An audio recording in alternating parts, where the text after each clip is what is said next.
Hello, friends. How are you today? I hope you're doing well. I want to come to you today to tell you another tale from Dark World Lightwork. Yesterday, I made a video and it made me think of this story. I will either put the video out before this one or I will link the video afterwards, or there are not really that many people watching. You probably could figure out what the video is, I'll tell you, or I'll put it here or something. But the video was about basically how inhospitable people are in Southern California and just how just jarring and weird that is to me coming from Las Vegas, where hospitality really is the core of the city. It made me think about the fact that my grandmother was a maid, or they called it a maid back then, or a housekeeper or a cleaning lady at the Aladdin Hotel for almost 30 years. When they switched from the Aladdin Hotel to being the Planet Hollywood, they offered everyone who'd been there for a very long time a retirement package, and my grandmother retired early from that job, but she worked in that sort of position her whole life with a lot of pride. She was always very, very well received, and she was like a well awarded and a very, very highly approved of worker. Both of my grandmothers actually were unbelievably successful at their jobs, and their jobs were very humble.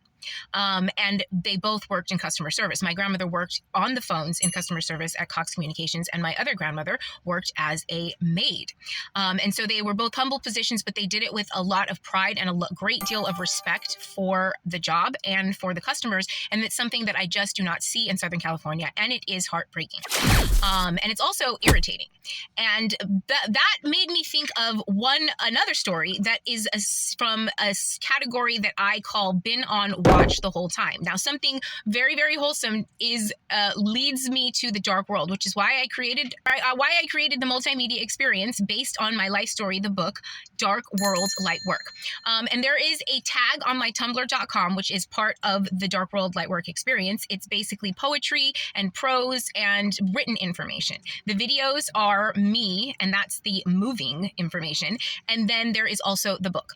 And one of the tags that I use is been on watch the whole time. And I basically use that tag to tell you stories about how I've been watching the dark world, i.e. the industry or whatever it is, basically my entire life. And my grandmother's job as a maid leads me to another one of the best stories. And that is the story of how I have known my entire life, that Bill Cosby was a bad guy. That he was at least a pervert, because he used to terrorize the maids at the Aladdin when he would come and stay. He would always somehow find a way to have them locked in his room, and he would do weird stuff. The weirdest story that I remember is one lady said that he locked her in the room, he wouldn't let her leave, and he ordered curry and he ate it in front of her.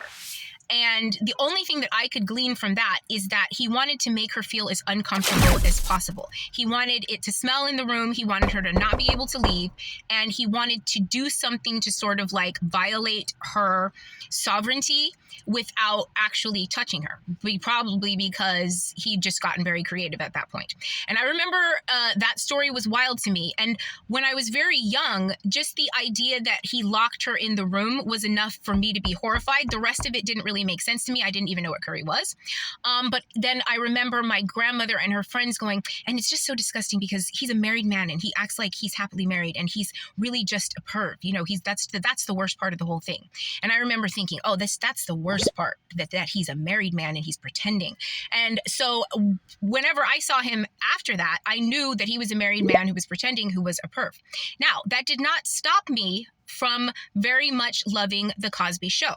Number one, he is a very, very talented actor and an unbelievably talented comedian. And by the time I got to see him, I really was looking at his work, very much appreciating it, but also knowing in the back of my mind that the guy was pervy.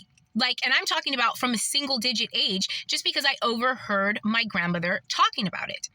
And when the Cosby Show came along, the true thing that drew me to it were the characters and the rest of the actors. Like I mentioned before, I love Malcolm Jamal Warner. Theo is my favorite character of a sitcom ever. I love Theo and Malcolm Jamal Warner. I love Felicia Rashad. If you have ever you want to see a knockout a stunning, stunning human being, a beautiful woman. Look up Phylicia Rashad and Debbie Allen's mother.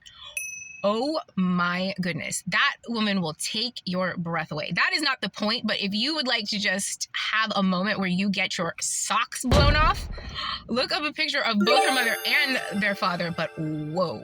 What a stunning woman. And just Denise reminded me of my aunt.